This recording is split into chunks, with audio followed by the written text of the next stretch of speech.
So hello everyone, I'm back with my another video. Hope you all are doing well and preparing for your examination very well. So let's move forward on the chapter number 3 of class 6 geography, which is motions of the earth. So as you know that the earth has two types of motions, namely rotation and revolutions. So rotation is the movement of the earth on its axis.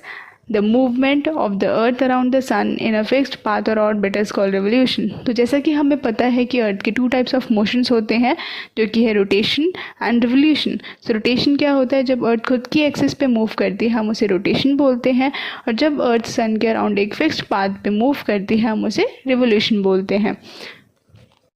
The axis of the earth, which is an imaginary line, makes an angle of 66 half degree with its orbital plane.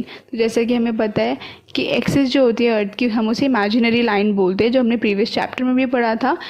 वो क्या करती है? 66 half degree का angle आती है किसके साथ? Orbital plane के साथ. The plane form by the orbit is known as the orbital plane. और यही जो प्लेन है फॉर्म होता है किसके थ्रू? ऑर्बिट के थ्रू, जिसको हम ऑर्बिटल प्लेन बोलते हैं.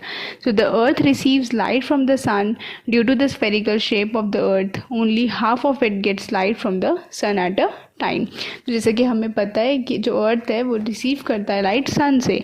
अब क्यों करता है? क्योंकि उसकी एक स्फेरिकल शेप होती है, जिसकी वजह से हाफ पोर्शन ही एक टाइम पर लाइट रिसीव कर सकता है.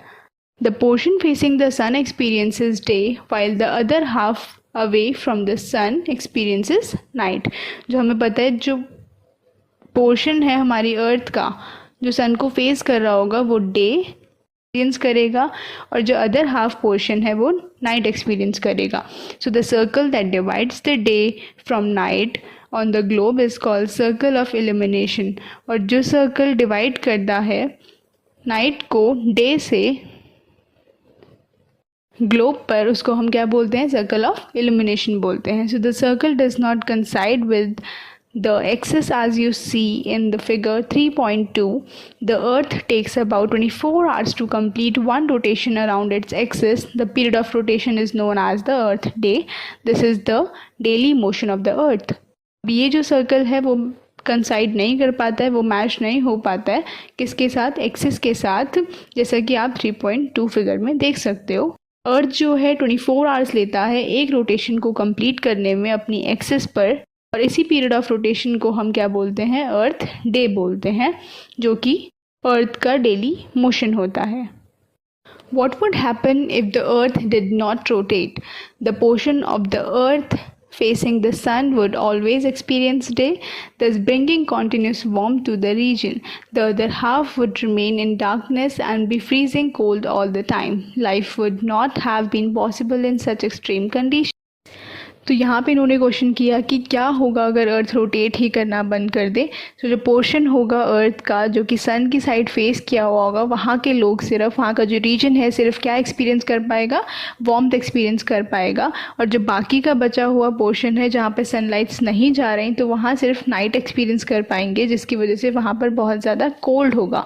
और ऐसी कंडीशन में लोगों के लिए सर्वाइव करना बहुत मुश्किल हो जाता है, जहाँ पर सिर्फ या तो ठंड हो और जहाँ पर सिर्फ ही गर्मी हो. So the second motion of the earth around the sun in its orbit is called revolution. जो सेकेंड मोशन पढ़ा हमने जो कि रिवोल्यूशन होता है. अब इसमें जो होता है ये 365 1/4 डेज लेता है सन के अराउंड रिवॉल्व करने में. कौन? Earth. So we consider a year as consisting of 365 days only. तो हम यहाँ पे क्या कंसीडर करते हैं? सिर्फ 365 डेज कंसीडर करते हैं. 6 hours saved every year are added to make one day over a span of 4 years. तो 6 hours जो है हर साल ऐड होते हैं एंड 4 साल बाद एक दिन बनाते हैं. और ये जो सरप्लस डे होता है ये फरवरी के मंथ में ऐड किया जाता है. और हर 4 साल बाद फरवरी इज़ ऑफ 29 डेज़. हर 4 साल बाद क्या होता है? फरवरी जो होती है 29 डेज़ की आती है instead of 28 days. So such a year with 366 days is called a leap year. और जो 366 डेज़ का ईयर होता है उसको हम लीप ईयर बोलते हैं. So from the figure 3.3 it is clear that the earth is going around the sun in an elliptical orbit. जो फिगर दी हुई है 3.3 उसमें ये क्लियर है कि जो अर्थ है सन के अराउंड जब रिवॉल्व करता है तो एक इलिप्टिकल ऑर्बिट में जाता है। So notice that throughout its orbit, तो हम नोटिस करेंगे जो उसका पूरा ऑर्बिट है, the earth is inclined in the same direction. जो अर्थ होता है इंक्लाइंड होता है सेम डायरेक्शन में। So a year is usually divided into summer, winter, spring and autumn seasons. तो जो ईयर होता है वो यूजुअली डिवाइड होता है कुछ सीजन्स में, जिसको हम बोलते हैं summer season, winter season, spring season and autumn season.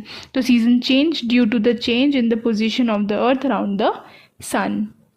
और सीज़न चेंज कैसे होते हैं? जैसे जैसे सन की और अर्थ की मतलब अर्थ की सन से पोजीशन चेंज होती है, उसके अकॉर्डिंग जो है सीज़न चेंज होते रहते हैं।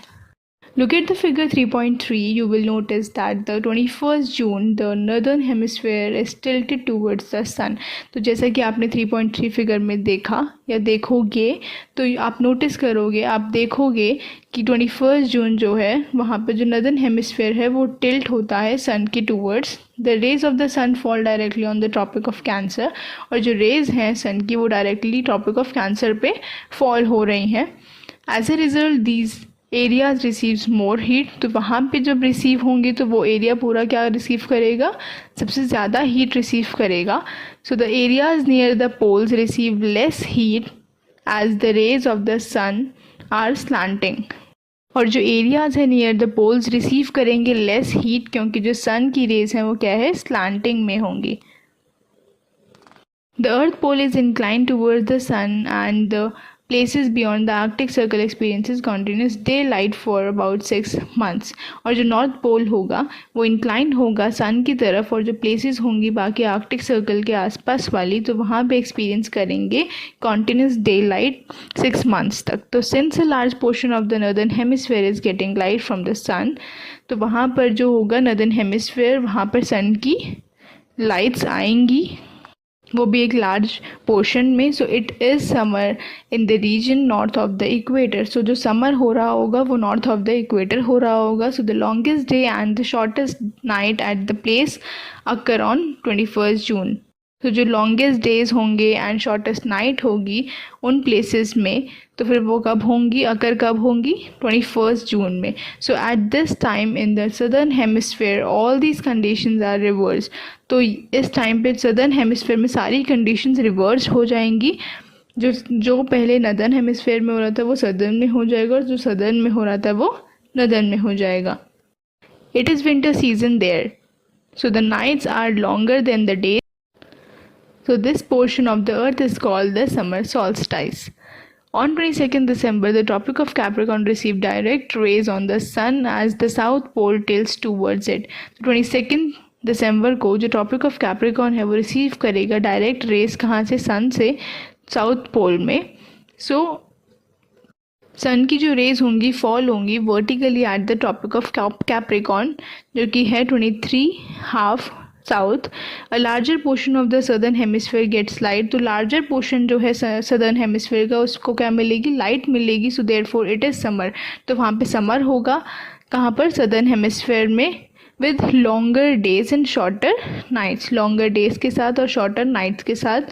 So the reverse happens in the northern hemisphere. जो रिवर्स हैपन होगा वो नदर्न हेमिस्फेयर में होगा। वहाँ पे क्या होगा? वहाँ पे विंटर सॉल्स्टाइस हो जाएगा।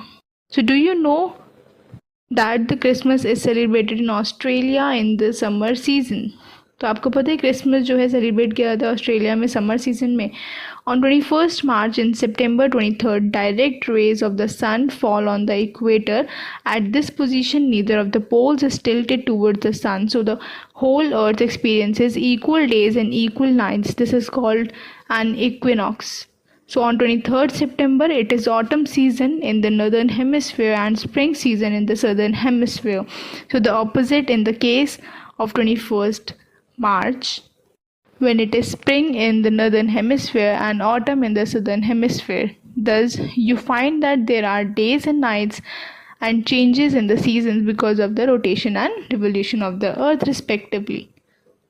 हमने यहाँ क्या देखा? 21 मार्च को और 23 सितंबर को डायरेक्ट रेज जो है सन की फॉल्स होंगी इक्वेटर पे, और इस पोजीशन पे क्या होगा? पोल्स जो है सन की तरफ टिल्ट नहीं होंगे और पूरे अर्थ पर equal days and equal nights experience किए जाएंगे। इसको हम इक्विनॉक्स बोलते हैं। This is called an equinox. और 23 सितंबर को ऑटम सीज़न होगा नदर्न हेमिसफेयर में एंड स्प्रिंग सीज़न होगा सदर्न हेमिसफेयर में। अगर हम देखें इसी को ऑपोजिट जो है तो 21 मार्च को चेंज होगा और यही सब चेंज होकर क्या होगा, सेम ऑपोजिट हो जाएगा। जो स्प्रिंग सीज़न है वो नदर्न हेमिसफेयर में हो जाएगा एंड जो ऑटम सीज़न है वो सदर्न हेमिसफेयर में हो जाएगा। वैसे ही डेज़ एंड नाइट्स का चेंज होना और सीजन्स का चेंज होना कैसे पॉसिबल है, because of rotation and revolution of the earth. So हमारा चैप्टर यहीं पे एंड होता है।